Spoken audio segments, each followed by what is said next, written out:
இல்ல சார், வரங்க மூஞ்சலி மாதிரி இருக்கு. மூஞ்சலி மாதிரி இருக்கா?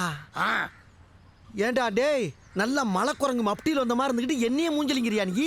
விட்டு வச்சுக்க நாக்கு தவள மாதிரி வெளியே தவி. ஹலோ, இந்த ஸ்லிப்பை மேலேயே வச்சுட்டு வந்துட்டீங்க.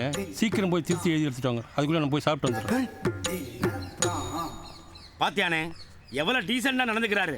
நம்ம கரெக்டா எழுதி கொடுத்தா பணம் தரமாட்டேன்னு சொல்ல போறாரு. தப்பு பூரா நம்ம மேல வச்சுக்கிட்டு அவரு தப்புன்னு சொல்றது தப்பு சார். நாயும் அவரு பக்கத்துல இருக்கு சார். நியாயம் அவன் பக்கம் இருக்கா? அப்புறம் சார், ஒரு முக்கியமான விஷயம் சொல்ல மறந்துட்டேன். என்னது? பேங்க் இன்னைக்கு 1 மணி வரைக்கும் தான். அதுக்குள்ளே திருத்தி எழுதி வாங்கி வந்துட்டீங்கன்னா இன்னைக்கே வாங்கிக்கலாம். இன்னைக்கு விட்டீங்கன்னா நாளைக்கு ஞாயிற்றுக்கிழமை, அதுக்கு அடுத்த நாள் குடியரசு தினம், அதுக்கப்புறம் 5 நாள் பேங்க் ஸ்ட்ரைக். உங்க நல்ல மனசுக்காக சொல்றேன். இன்னைக்கு 1 மணியை மிஸ் பண்ணீங்கன்னா 1 வாரம் தள்ளி போயிடும். புரிஞ்சுதா? Best of luck. சீக்கிரம் வந்துருங்க. இவன் நம்மள புது ஆங்கில டீல் பண்றானே. டேய், இவனை நம்பி இந்த ஒரு பேங்க் மட்டும் இல்லடா, இவனை நம்பி எத்தனை பேங்கை கொடுத்தாலும் சரி, சர்வதேச தீவிரவாதியை வந்தா கூட சர்வசாதாரணமா டீல் பண்ணி அனுப்பிடுவான்.